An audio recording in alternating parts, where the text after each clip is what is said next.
Bueno, la clase de hoy, la idea central, por lo menos de la clase de hoy, es sobre el Congreso de Panamá. ¿Sí? Vamos a decir, es la etapa con la que concluye el ciclo bolivariano, por lo menos con la que concluye el intento de reunión de las regiones y de confederación de las regiones. ¿Sí? Entonces, pero haremos una breve introducción sobre qué, para entender por qué, por ejemplo, el Río de la Plata y otras regiones se resisten a concurrir al Congreso de Panamá. Entonces, lo que nos interesa es qué estaba pasando en el Río de la Plata en momentos en que Bolívar convoca al Congreso de Panamá. Lo que estaba aconteciendo en el Río de la Plata, primero teníamos un gobierno centralizado, el Partido Unitario con el líder del Partido Unitario, el hombre más fuerte de ese periodo, de la década del 20 al 30, será Bernardino, en realidad desde la Revolución de Mayo al 30, uno de los personajes más consecuentes del ideario anti-artiguista, del ideario anticonfederación y unidad latinoamericana, del ideario centralista, de la centralización del poder y sobre todo de los sectores dominantes, de lo que nosotros llamamos las oligarquías del puerto, que sería Bernardino Rivadavia. Bernardino Rivadavia es la mejor representación del político que sostiene y es sostenido por los sectores dominantes que están ligados al sistema financiero internacional. Como vimos, a Rivadavia no le interesó sostener la campaña de San Martín, prácticamente lo considera un enemigo público.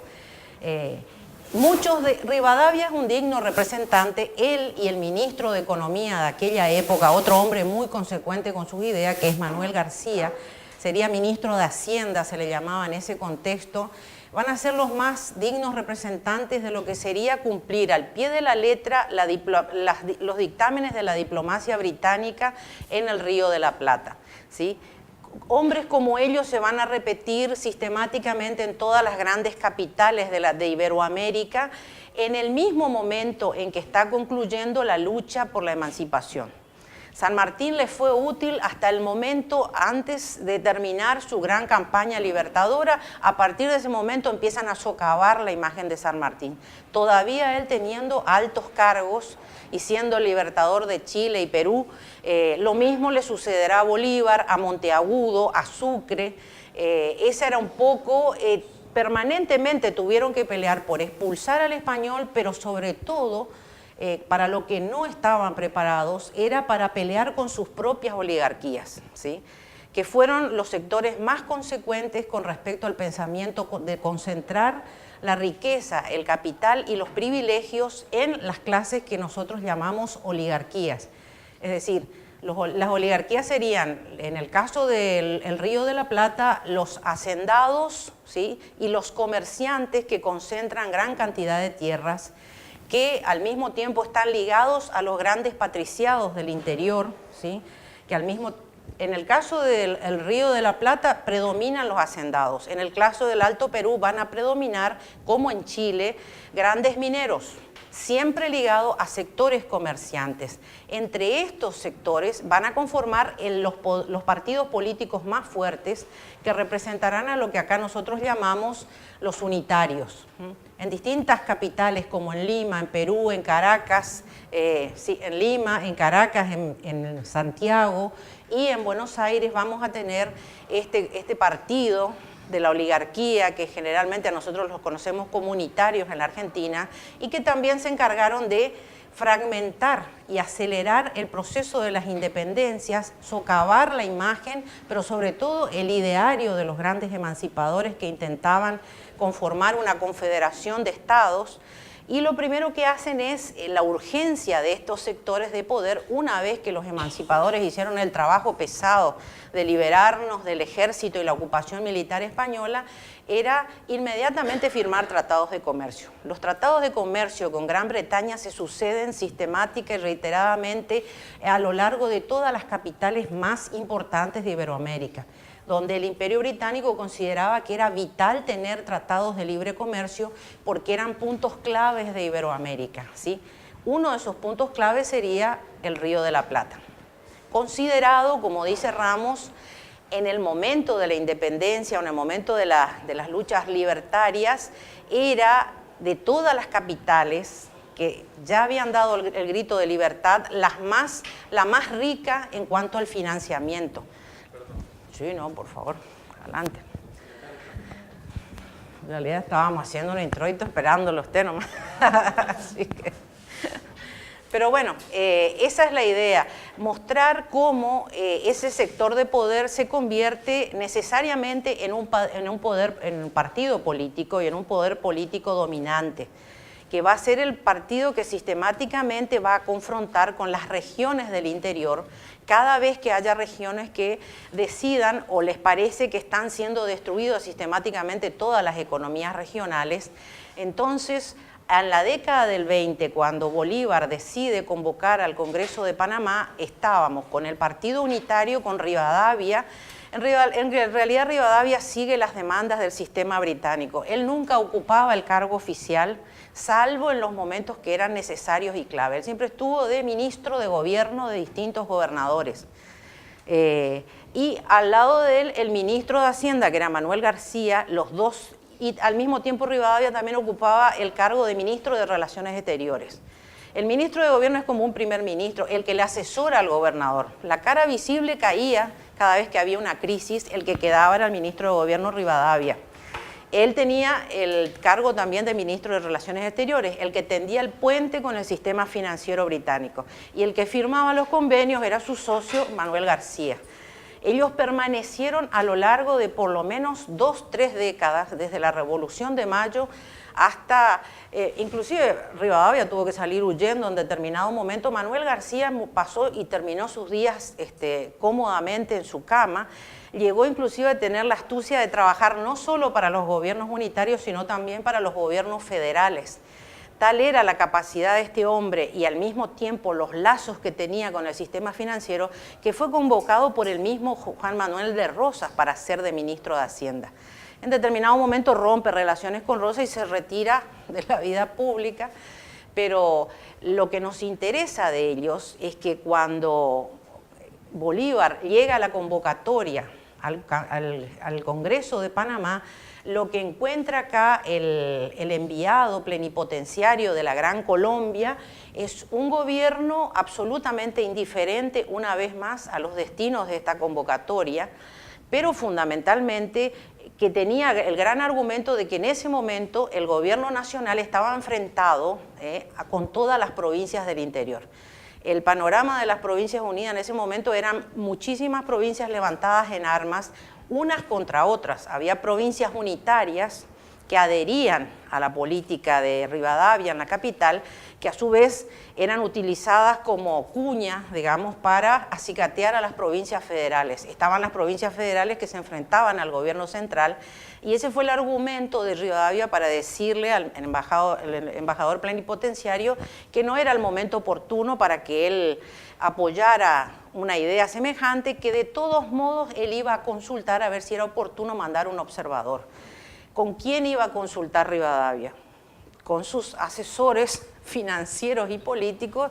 El embajador británico estaba instalado en Buenos Aires, prácticamente vivía en Buenos Aires, y era con quien él inmediatamente consultaba todos sus siguientes movimientos políticos. Entonces lo que primero que hace, estaba el embajador norteamericano y el embajador británico en Buenos Aires, y él coquetea amablemente con las dos grandes potencias. Norteamérica ya se estaba haciendo ver lentamente sobre todas las costas del Pacífico, ya tenía una influencia muy importante sobre un sector de la oligarquía de Chile, que es fundamental, ya tenía comercios, aunque muy restringido por la política británica, que todavía seguía siendo dominante, con el Caracas, con Venezuela misma, y fundamentalmente, como vamos a ver en el siglo XX, ya había tendido redes muy importantes con Centroamérica. Más allá de que Centroamérica todavía estaba coaligada en una confederación que era pro-bolivariana, pero empezaba a ejercer lentamente y a cerrar sus garras, podemos decir,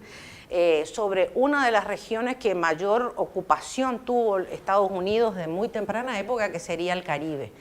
y que vamos a ver a futuro cómo va a ser la herramienta para aislar a México, la mayor nación iberoamericana de habla hispana, como dice Ramos, que tiene fortísima identidad nacional, pero que la política de los Estados Unidos, por un lado, y los pactos de desintegración del sistema financiero británico por el otro van a generar el desmembramiento con el tiempo del Caribe, pero sobre todo van a lograr otro factor importantísimo, aislar a una nación tan importante, y era vital que nos uniéramos a México en ese contexto. Bolívar lo consideraba en ese contexto del siglo XIX fundamental aliarnos a México o que México se sume a las confederaciones. Claro, por eso era central el desmembramiento de lo que fue la última de las grandes confederaciones que quedaba dentro del proyecto bolivariano, que fue la Confederación de Centroamérica, que fueron fragmentadas en 5 repúblicas, ¿sí? Dice Ramos que ya para la época, la década del 20 al 30, el Producto Bruto de las exportaciones norteamericanas era el 12% de la producción nacional de Estados Unidos, aún con las restricciones feroces que le ponía el Imperio Británico, que tenía todas las franquicias con todos los puertos, y era una permanente tira y afloje entre la potencia que se estaba haciendo presente cada vez con mayor fuerza, que eran los Estados Unidos, y la potencia que estuvo desde antes de nuestra emancipación, que ha estado desde los momentos de mayor fragilidad de la historia hispánica, y ha ido consiguiendo franquicias buenas. Entonces, aún así veíamos, dice Ramos, que ya en esa década, durante la convocatoria al Congreso, Estados Unidos ya tenía una fuerte apuesta económica, por lo menos el 12% de sus exportaciones estaban centradas en las colonias iberoamericanas. Por eso era vital seguir ganando espacios, pero en este contexto todavía el 90% de las franquicias económicas, es decir, de los pactos de libre comercio que firmaba Inglaterra, ni bien concluía la revolución, y a veces justamente con motivo de financiar las revoluciones, era lo que le permitía siempre al Imperio Británico tener todavía el dominio y el control del libre mercado de los principales puertos capitales de Iberoamérica, ¿sí? De esa manera también, ustedes me dicen cuando quieren arrancar nomás, lo que vamos a ver en este documental, en esta fracción del documental, va a ser la historia trunca, se podría decir, de cómo se orquestó la fragmentación cultural y territorial con nuestro otro gran hermano iberoamericano de lengua portuguesa.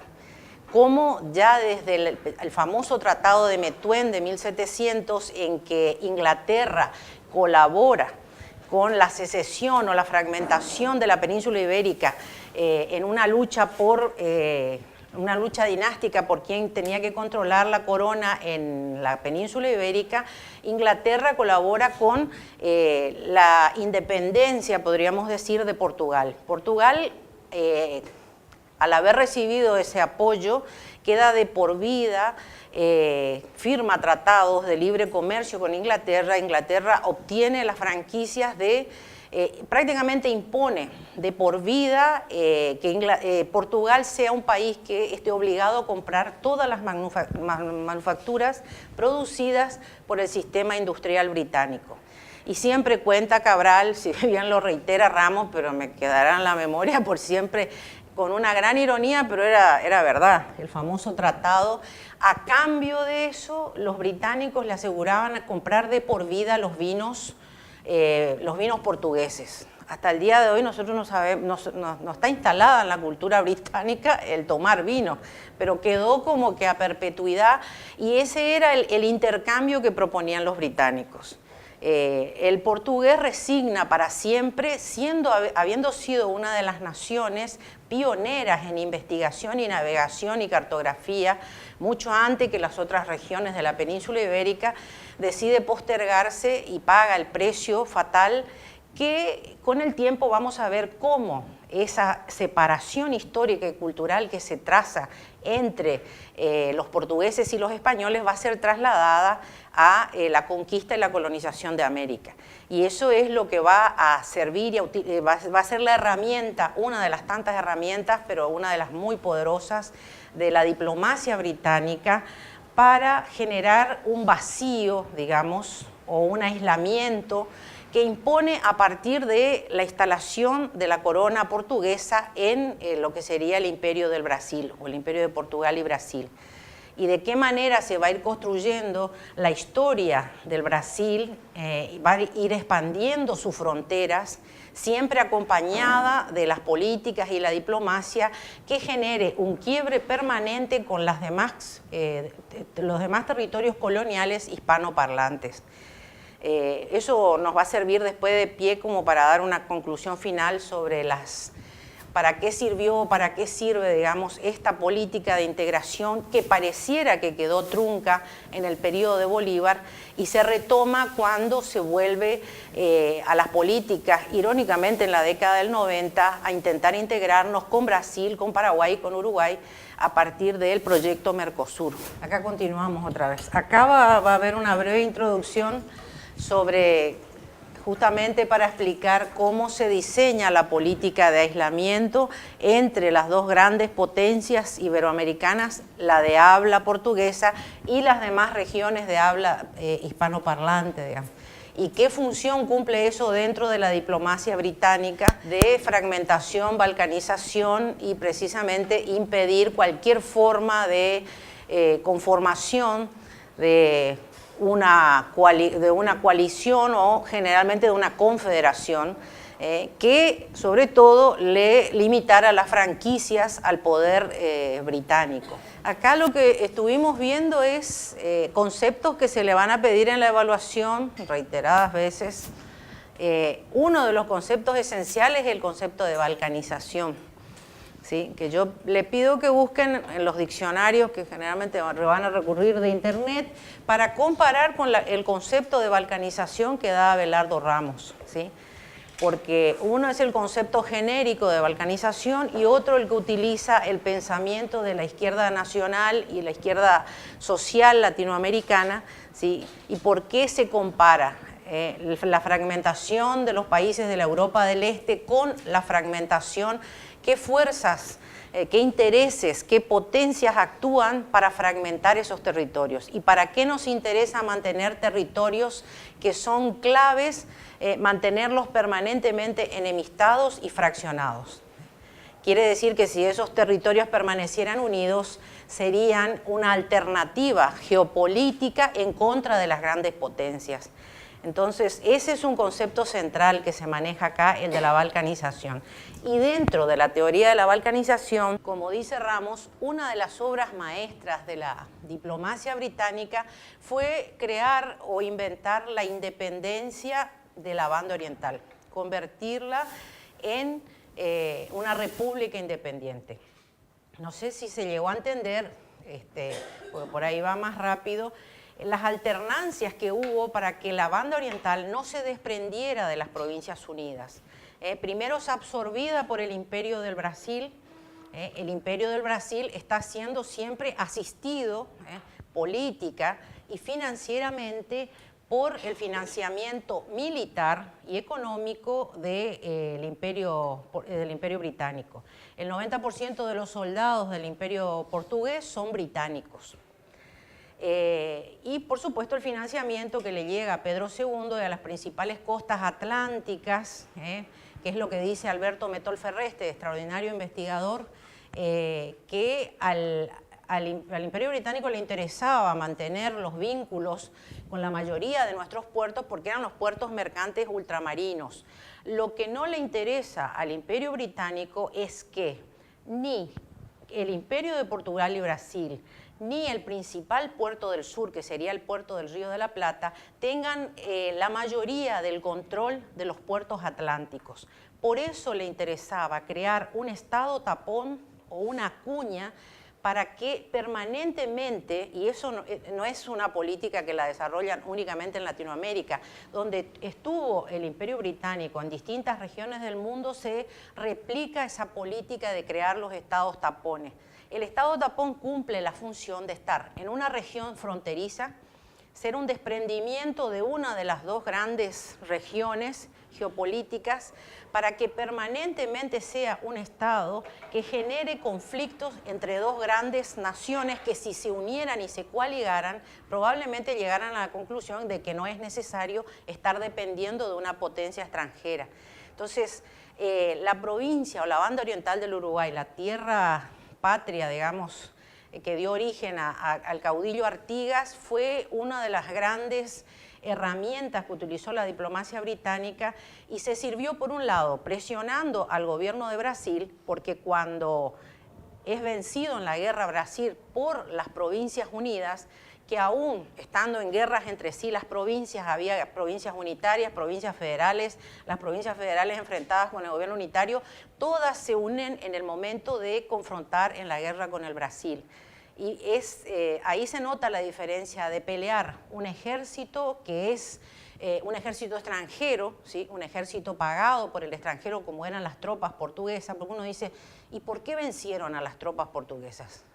Se supone que los brasileños no son menos aguerridos que nosotros, no eran brasileños, estaban los esclavos, que son los mismos esclavos que trajeron encadenados a la guerra del Paraguay, esclavos que eran, por supuesto, odiaban más a su amo que a cualquier otro extranjero y tampoco les interesaba las alternancias de la banda oriental del Uruguay, y el resto eran tropas británicas que estaban al servicio del Imperio de Portugal.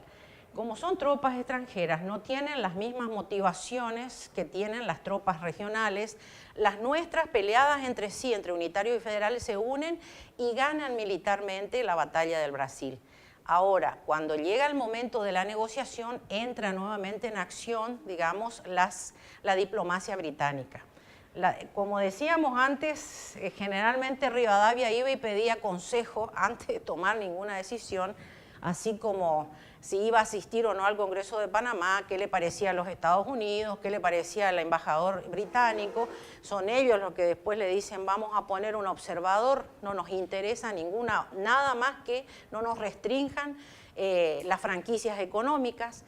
En este contexto, la diplomacia británica le dicta la política de que manden un embajador para firmar el pacto que se supone que era de rendición.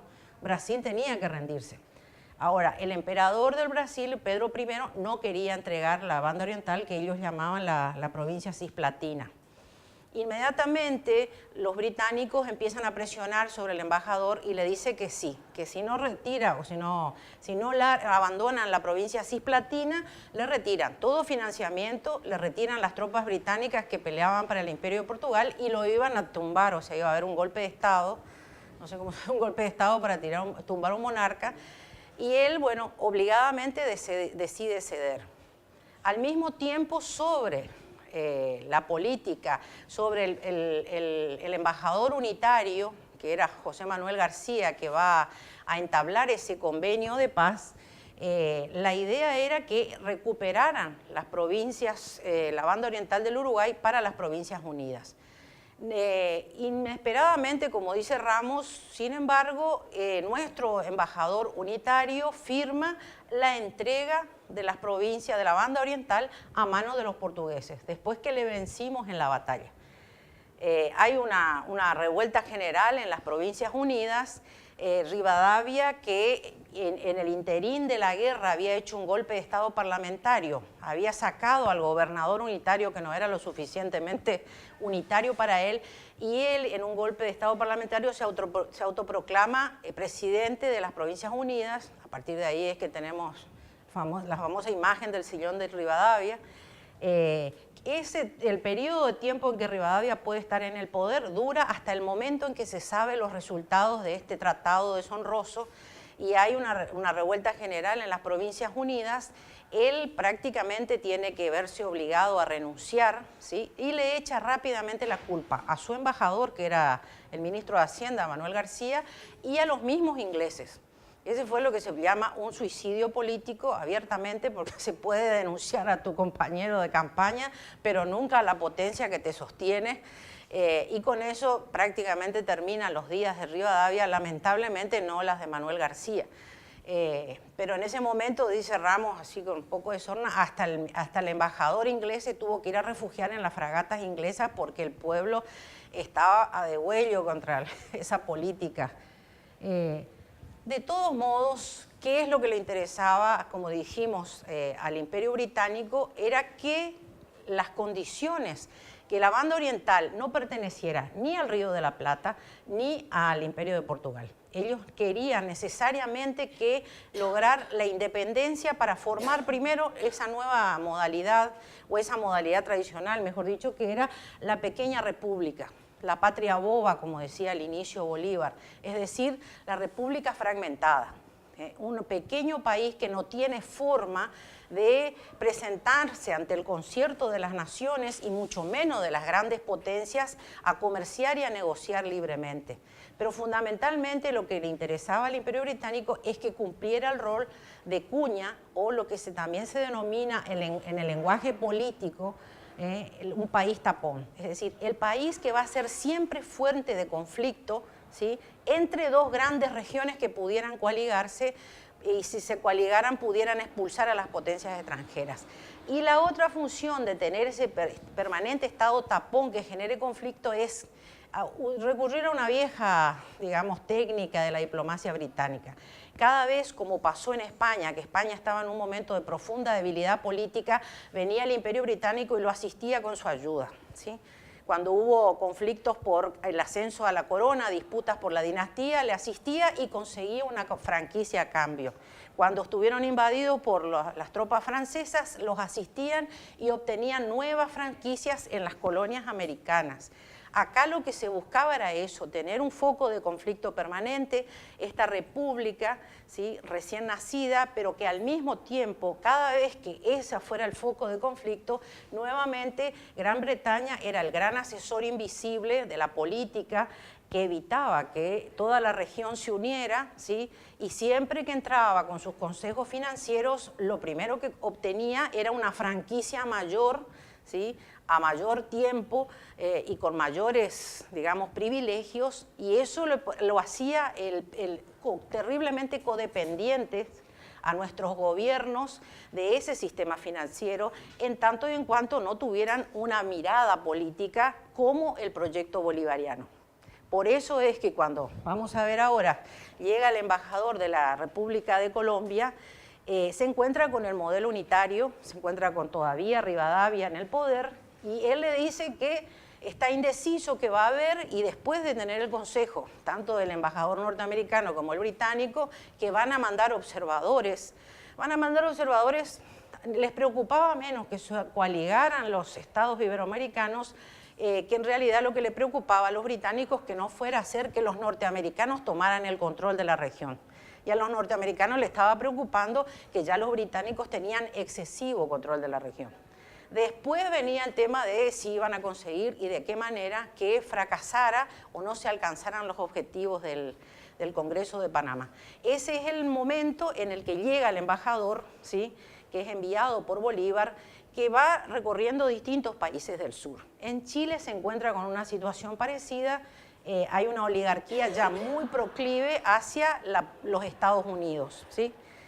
La otra oligarquía, había dos grandes bandos, que era la que había acompañado a O'Higgins en la emancipación. Una vez que O'Higgins también termina las luchas de campaña, empieza la política de socavar la imagen de O'Higgins, que eso le pasó, como dijimos hoy, a todos los grandes emancipadores. Ellos hacen la lucha militar y política, y luego empiezan a socavar sus imágenes, y viene esa otra oligarquía, que es la que está interesada en permanecer codependientes del sistema financiero británico. Entonces, en Chile le prometen mandar un observador, no lo mandan. Al final van a ser 4 grandes estados de ese contexto, de ese momento, los que asisten al Congreso de Panamá. Buenos Aires, por supuesto, en ese contexto también promete enviar embajadores, no los llega a mandar. Estados Unidos tampoco llega a mandar porque por distintas vicisitudes mueren por el camino los norteamericanos. Ahora vamos a ver qué expectativas tenían los países que asisten, qué expectativas tenía Bolívar sobre ese Congreso y cuáles son, digamos, los logros que se alcanzan con el Congreso. La idea era concluir con una reflexión que estuve leyendo en el libro La Revolución y Crisis en el Mercosur, sostenida, digamos, de una de las ideas que acá Ramos enuncia, que era, él describe largamente en 2 o 3 puntos del capítulo la importancia que tenía México en el contexto de la época de Bolívar. Y por qué, como les dije hoy, era central que México formara parte de esa confederación. En ese momento todavía México estaba asistido por un ministro que era Lucas Alamán, que tenía una mirada fuertemente bolivariana y, al decir de Ramos, era la nación hispanoparlante más poderosa de la época. Yo, la verdad, como me faltaban datos, gracias a la charla y a la clase de ayer del profesor Castiñeira, que él agrega, digamos, la importancia editorial, uno entiende cómo México, que la vemos tan lejos y tan de lejos, en ese momento era central para la idea de confederación con Bolívar.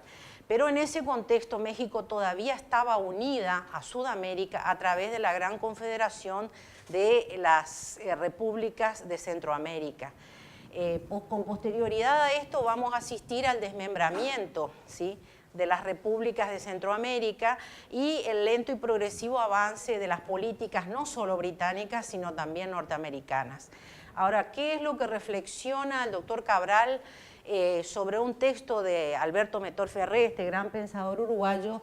Y él dice que justamente pensar que ese proyecto se puede pensar que quedó inconcluso, pero es un proyecto que permanente y sistemáticamente se reedita a través de las décadas en Iberoamérica. Ese fue el proyecto y la propuesta de Bolívar. No es un proyecto que fracasó, es una propuesta que se inicia y es como todo lo que se intentó y se intenta hacer en Latinoamérica, van a tener sucesivos traspiés. Porque dice él, si nosotros en medio de tantas dictaduras y en medio de tanta política neoliberal pudimos a fines del siglo XX y siglo XXI volver a formar el Mercosur, era impensable en el contexto de las políticas neoliberales en el momento en que se piensa en conformar el Mercosur.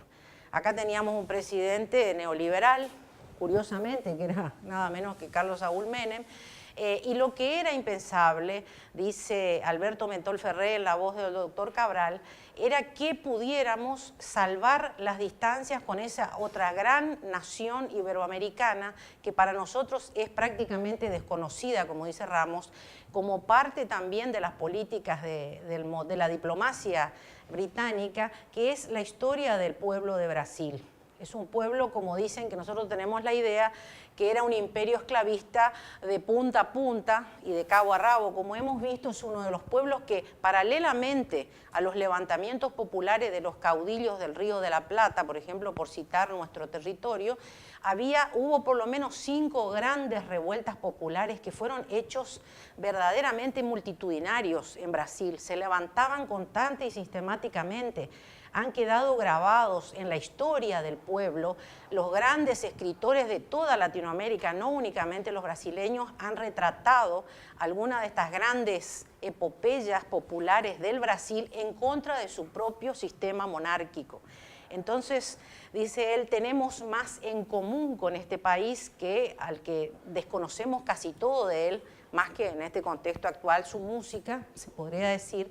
Entonces él dice, el sistema bolivariano se ve presente en la actualidad en tratar de sostener y conformar y haber llegado a lograr el gran proyecto cultural del Mercosur. El proyecto que inició siempre como un proyecto económico.